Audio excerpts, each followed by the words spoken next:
You wake up, choose your coffee, and map out your day. From the moment the alarm goes off, you feel like the rational author of your own life, making deliberate choices at every turn. But that sense of control overlooks the timeline of our species. Homo sapiens have existed for roughly 200,000 years. For the first 130,000 of those years, we lacked symbolic consciousness. We survived by following innate instincts shaped by the environment. Even without language or art, these early humans were capable of incredible complexity. They fashioned these stone tools and formed tight-knit social bonds. They didn't need to think about these behaviors in the modern sense. They were executed through biological drives that prioritized survival and reproduction. Around 70,000 years ago, our ancestors underwent a shift into symbolic consciousness.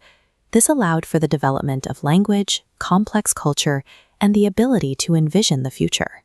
We believe our modern capabilities have replaced those earlier drives. In reality, our conscious minds sit on top of a 200,000-year-old biological foundation that still dictates much of our behavior. This creates a phenomenon called the blind spot. It's a cognitive bias where we attribute our actions to conscious free will, even when the real drivers are biological forces we can't see. This happens because our brains are constantly processing millions of data points simultaneously.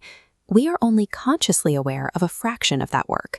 Most decisions are calculated in the subconscious before we ever feel like we've made a choice.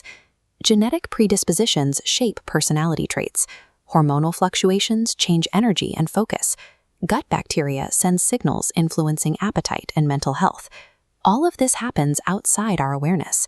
When we ignore these factors, we fall into an illusion of total control. We blame ourselves for behaviors rooted in biology and miss the actual opportunities to change our lives by addressing the source. To understand why we do what we do, we have to look past the stories we tell ourselves and examine the biological strings that move us. Those strings often take the form of fixed action patterns. These are automatic behavioral sequences triggered by specific, immediate stimuli in our environment, operating exactly like a preset script. These patterns originate in the oldest parts of the brain, the R complex and the limbic system. These regions are dedicated to survival instincts and emotional regulation, reacting to the world long before the rational mind can intervene. Because these responses are meant for immediate survival, they often bypass the cerebral cortex entirely. We react impulsively, only realizing what we've done after the pattern has already completed its cycle.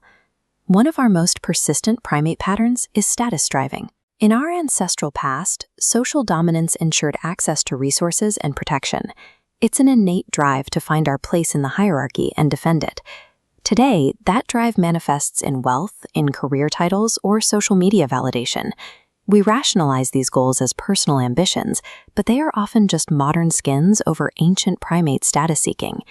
These individual biological drives don't stay individual. When they operate at scale across a population, the blind spot creates a massive disconnect between our stated values and our collective actions.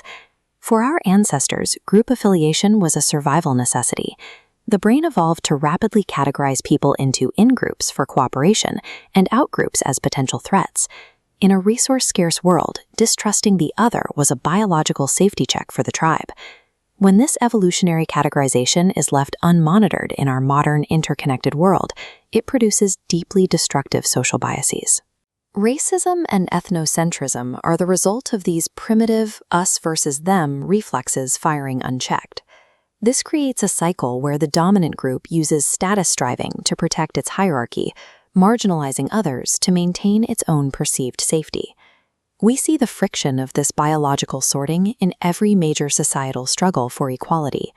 We often treat systemic prejudice as a learned cultural mistake.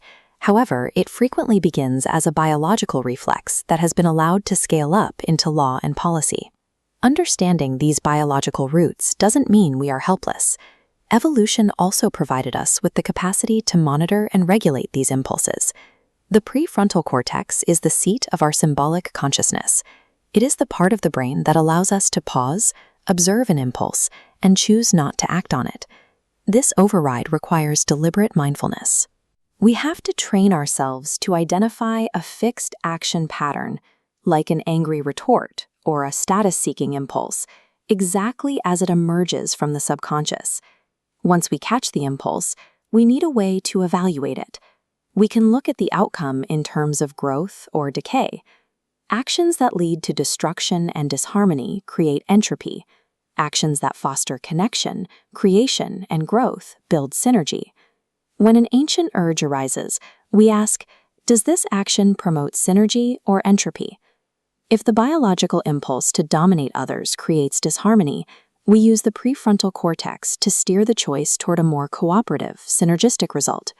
Free will isn't something we just have, it's something we practice.